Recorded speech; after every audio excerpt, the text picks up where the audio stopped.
नमस्कार दोस्तों, स्वागत है आपका हमारे चैनल धर्मो रक्षिता रक्षिते में। एक गवाला रोज़ गायों को चराने गांव से बाहर जंगल जाता था। जंगल में एक संत का आश्रम था। वहाँ संत रोज़ तप, ध्यान, मंत्र जाप करते रहता था। गवाला रोज़ संत को देखता तो उसे समझ नहीं आता था कि संत ये सब क्यों करते हैं। गवाले की उम्र कम थी। संत के इन कर्मों को समझने के लिए वो आश्रम में पहुंचा और संत से पूछा कि आप रोज़ ये सब क्या करते हैं। संत ने बताया कि मैं भगवान को पाने के लिए भक्ति करता हूँ। रोज़ पूजा पाठ, तप, ध्यान और मंत्र जाप करने से भगवान के दर्शन हो सकते हैं। संत की बात सुनकर गवाले ने सोचा कि मुझे भी भगवान के दर्शन करने चाहिए।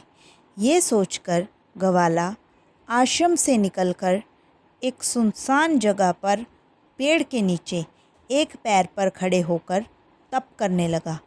कुछ देर बाद उसने सांस लेना भी बंद कर दिया।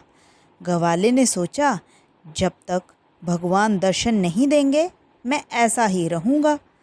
छोटे से भक्त की इतनी कठिन तपस्या से भगवान बहुत जल्दी प्रसन्न हो गए। वो गवाले के सामने आए और बोले कि पुत्र, आंखें खोलो, मैं तुम्हारे सामने आ गया हूँ। गवाले ने आंखें खोले बिना ही पूछा कि आप कौन हैं। भगवान बोले कि मैं वही ईश्वर हूँ जिसके दर्शन के लिए तुम तप कर रहे हो। ये सुनकर गवाले ने आंखें खोल ली, लेकिन उसने ईश्वर को कभी देखा नहीं था, तो वो सोचने लगा कि ये ही वही भगवान है। सच जानने के लिए उसने भगवान को एक पेड़ के साथ रस्सी से बांध दिया। भगवान भी भक्त के हाथों बंध गए।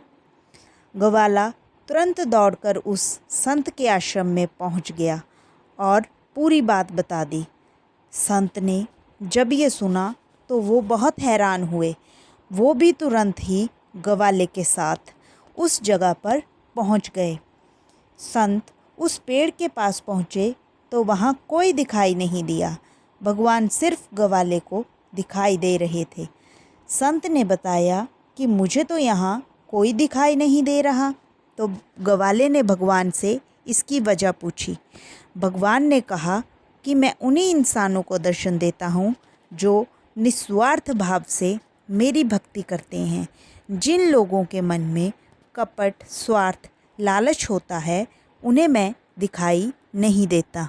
दोस्तों, जो लोग भगवान की भक्ति निजी स्वार्थ की वजह से करते हैं, उन्हें भगवान की कृपा कभी नहीं मिल पाती। निस्वार्थ भाव से की गई भक्ति हमेशा सफल होती है। अगर आपको हमारी ये कहानी पसंद आई हो तो हमारे चैनल को सब्सक्राइब करें और हमारी कहानी को लाइक करें। धन्यवाद। राधे राधे।